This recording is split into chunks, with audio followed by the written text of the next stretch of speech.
Welcome to the Purpose Pursuit podcast with me, Hannah Miller. If you're listening as this podcast is released, this episode is coming out on New Year's Eve. So first of all, a very happy New Year to you. If you're also listening along and have been listening to the episodes running up to this one, you'll know that last week was part one in two very short episodes where we're getting you to reflect and to ask yourself some questions, both to look back on the year that just was. That was last week's episode.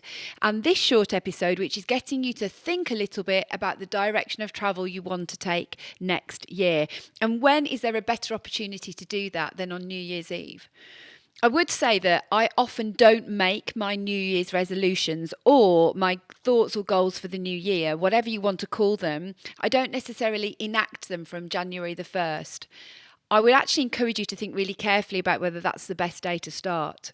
We're often really tired on January the 1st. We're still often in holiday mode. And even just waiting till January the 3rd could be much better in terms of your actual sort of success rate for the momentum you want to take.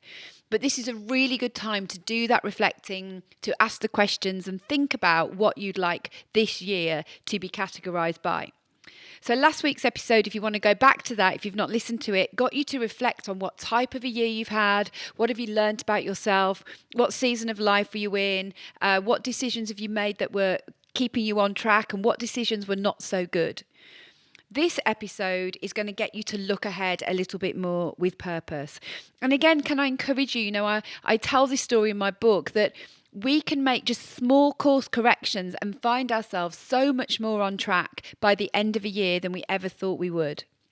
By just choosing to make a few intentional different decisions, you will see that the direction of your life is moving closer to where you want to be rather than further away. And we often dismiss those small course corrections. And I'm going to talk a bit more about tiny habits and changes in some upcoming episodes in the new year. But for now, let's just reflect. Let's ask ourselves some questions so that we already know where we want to be heading when we come to put some meat on the bones and think about how we're going to do that. There's no New Year's Eve pressure from me. There's no grand declarations that you need to make. We're just going to think a little bit about where we want to go in the general direction. So, what season do you sense you might be stepping into? If you think about the season you've just been in, what tends to follow that season? What season do you sense you might be stepping into? If your life had a weather forecast for 2026, what would it be? And what makes you think that? That's a really important second part. What makes you think that? What season would you hope is coming next, even if you're not there yet? Even if you're in the fog of transition and challenging, where would you like to be next? What would you like that to look like?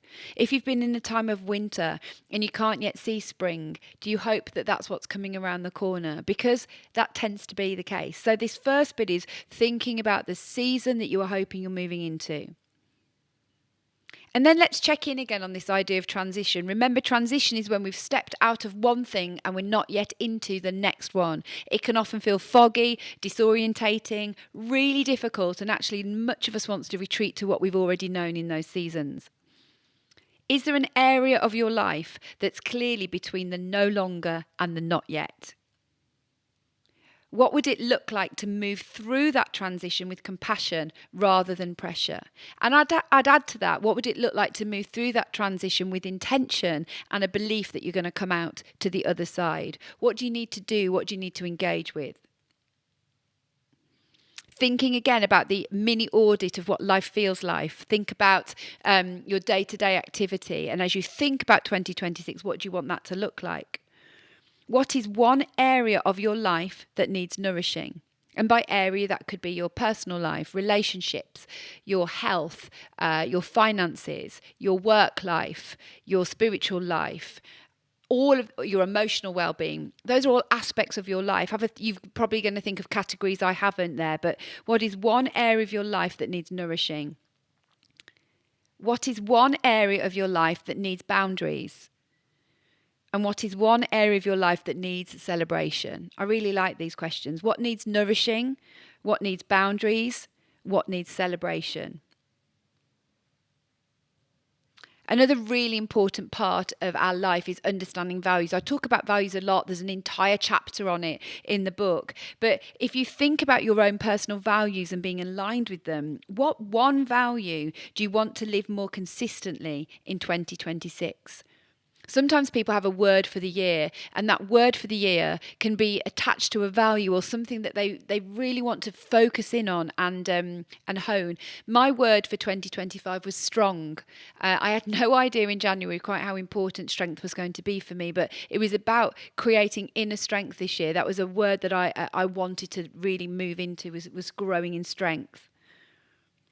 Is there a value or an area of purpose that feels off course in your life? The most off course? And what's one small kind course correction that you can take? Again, we can be kind about this. We don't have to make something overwhelming, but is there something where you feel actually this is off course, this is off chart? If we're not intentional about that, it will continue to be off course, off chart, and even further away by the end of this next year. The magic wand question. This is something I use sometimes in coaching, but this is a version of that for New Year. If you could wave a magic wand and have one thing feel different by the end of 2026, what would it be? The reason I phrase it that way is sometimes we feel that some things are so big and so difficult, we need a magic wand in order for them to happen. But the whole magic wand idea is, what's the one thing that if I could take that away, or I could change that for you, or there was no obstacle, what comes to mind? That's where we need to focus our self-coaching, our thinking and our reflection, because that's where you need to put your efforts to bringing about change in that area. And what's the smallest step possible that you can take towards that? So again, you can make a grand master plan for the rest of the year, but for now, what's one small step that you can take? Here's a good one to finish with. If your December 2026 self was speaking to you now, what one sentence would he or she say? Thinking about future self, thinking about where you want to be, what might they say to you now in order to get there? And as we're going to continue to talk about over January, I'm not into suggesting you need to overhaul your whole life. I'm not suggesting you need to do wild changes that you cannot sustain, you'll probably give up on and feel incredibly disappointed by. How can you make shifts degree at a time that build and bring momentum, that bring about the shift and change in your life that you're looking for? I really hope that 2026 is a year where you feel more and more aligned to your own inner compass, and you begin to see those shifts that you're looking for, and you move into the season that you are hoping for. Happy 2026, everybody, and thank you so much for all your support over this year. As I've said, it's not been an easy year for me, but it's also had great cause for celebration. And for many of you, I know you've been so supportive of both the podcast, all the lovely messages we receive and all the comments that we get and the feedback that we get. And on top of that, the book has just come out a couple of weeks ago. If you've not yet got yourself a copy of the book, it is a really great companion for the new year. The book is called The Purpose Pursuit by Hannah Miller, 8 Steps to the Life You've Been Searching For. We'll make sure that the links are in the show notes. But it's a great companion if you want to have a more intentional, not heavy, not challenging 2026, but you do want to move intentionally in a direction towards a more purposeful life. And if it's not for you, maybe there's somebody in your life who is setting out this year feeling a bit overwhelmed or a bit stuck. It's a great companion that can support them in seeing how amazing they are and then what they can do to bring about those shifts that we're looking for.